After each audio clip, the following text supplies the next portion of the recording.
السلام عليكم حبايب. بالنسبة اللي طلب كعك ابو السمسم، هاي اشتغلت كيلو وربع كعك ابو السمسم.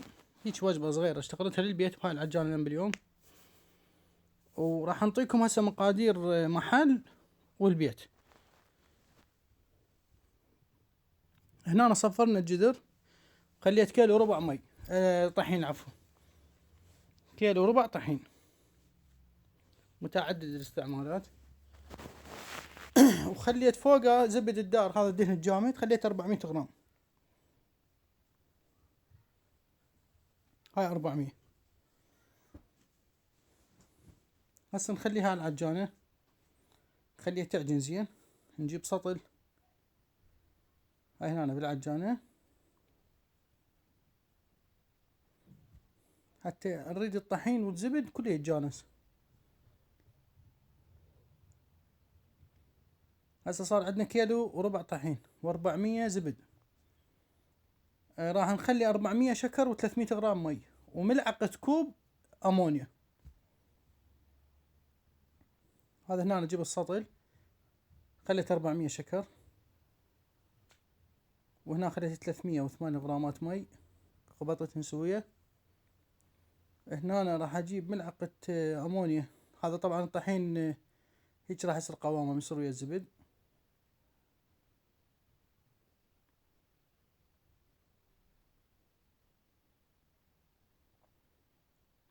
هيك نقلب الجو على الفوق، الجو على الفوق هيجي. وهسه نخبط المي والشكر.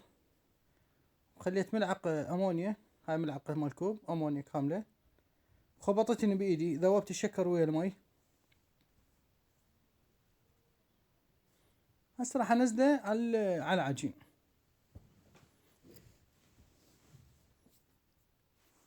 ومن نزله على العجين اشغل عليه العجانة. بعد ما يكمل العجين جبت ربع كوب شيرة اللي هو القطر. ورا ما خلصت العجينة خليت فانيلا، رشيت فانيلا على مود النكهة مالتها. هاي هنا العجينة شبه كملت عندي، صارت عجينة حلوة سلسة. هسه راح اجيب شيرة اخليها، وراح اخلي فانيلا. بالنسبة للمحلات، المحلات يخليك 6 كيلوات وربع طحين، يضيف لها كيلوين دهن اللي هو الدهن الجامد، وكيلوين شكر، كيلو ونص مي، وملعقتين مال اكل امونيا. هذا الشيرة دريت، هذا الشيرة على مود تنطي لون العجينة.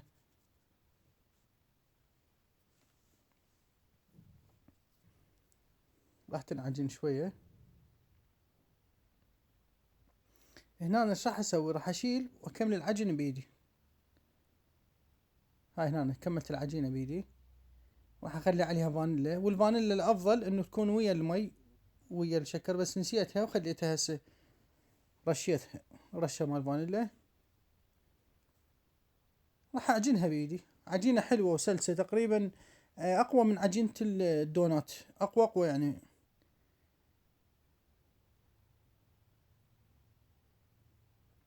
نرجع نعيد المقادير. شوف العجينة شلون صارت حلوة. كيلو ربع طحين ما يعادل 7 كوب،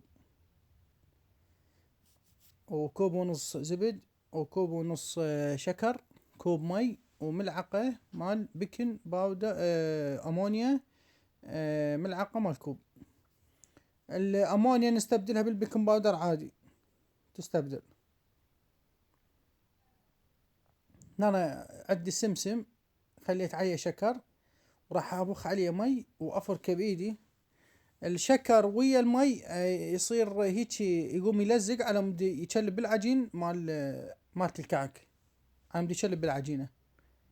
انا سويت بيها بث مباشر، بس اللي اغلب ما كان حاضر، فنزلتها من البث المباشر هذا وصورته. شوف شلون صار عندي قوي. زيدت عليه مي النوب، خليه لين عندي.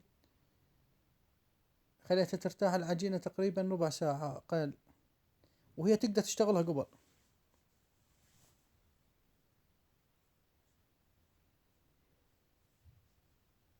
أنا اشتغلت بالسمسم صينية، والصينية الثانية اشتغلتها بالمبروش. شغلة المبروش جدا طيبة، أم المبروش. هسه هنا اتابعوا شلون راح اجيب العجين، شلون الفها اقطعها هيك باصابع. انا نظفنا الميز طبعا، الميز نظيف بس رجعت نظفته.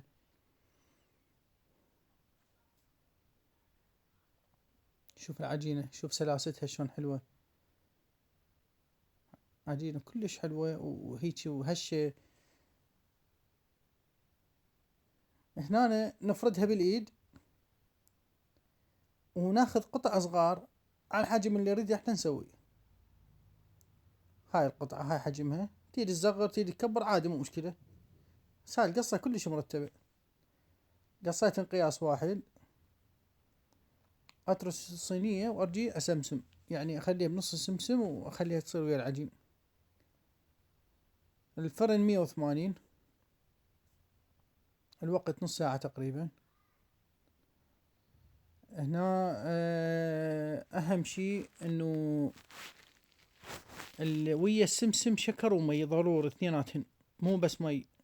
بس مي معناته بس يترطب السمسم، بس ما راح يتشلب بالعجين.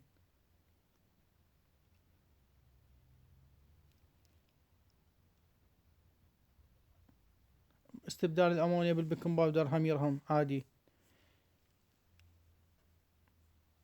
الطريقة مثل ما قلنا، الزبد والدهن والطحين العفو ينعجنن. ورا ما تكمل العجينة مالتهن نخلي الشكر والمي والامونيا والفانيلا سوية طبعا وننزلهن خليط. ورا ما تخلص العجينة ورا ما تخلص العجينة نذب عليها نص كوب شيرة. هنا أنا كنت فاتح البث واباوع بالموبايل الثاني، هنا أنا جاي اسمسم. السمسم وجهين طبعا، خلي السمسم وجهين. وبالنسبة لكريمة الشغل هاي مقابلكم الكرتونة الصفراء الحمراء، هاي كريمة الباستي رشيف، هاي الكيك اشتغلها. الفرن 180. اللي يحتاج مقادير المحل ارجع اعيدهن: 6 وربع طحين، كيلوين دهن، دهن جامد، كيلوين شكر، كيلو ونص مي، ملعقتين اكل امونيا. ورا ما تكمل العجينة كوب ونص شيرة، تخلي كوب ونص شيرة. الشيرة تساعد العجينة على مود تاخذ لون بالفرن،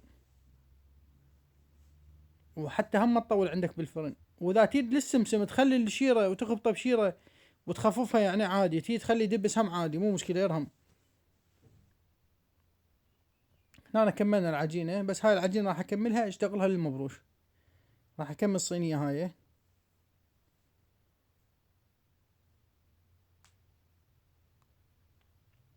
هسه هاي الطريقة الثانية اللي وراها للمبروش. هذا المبروش نفس الطريقة، جبنا مبروش خلينا شكر ومي وفركناهن. هسه النتيجة مالت المبروش جدا طيبة. هاي هنا طريقة مال نشتغلها دائرية ونسوي فتحة بالنص، من تطلع نخلي عليها نقطة مروار تصير ملونة.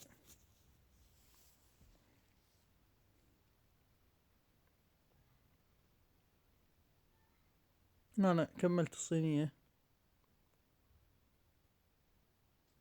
ادخلها فرن. الوقت اكلت عندي تقريبا نص ساعة، حرارة 180 فوق وجو.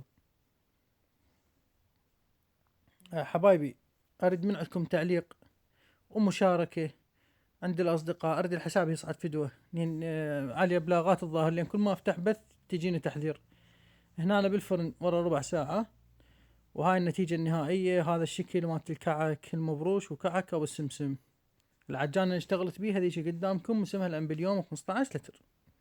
اللي عنده اي استفسار لا يتردد خليه يراسلني، واني بالخدمة. يراسلنا على الانستا، اليوزر مالتي نفس يوزر التيك توك alzet.fj.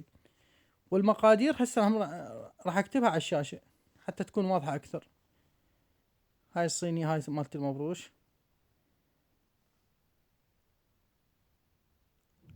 تحياتي للجميع.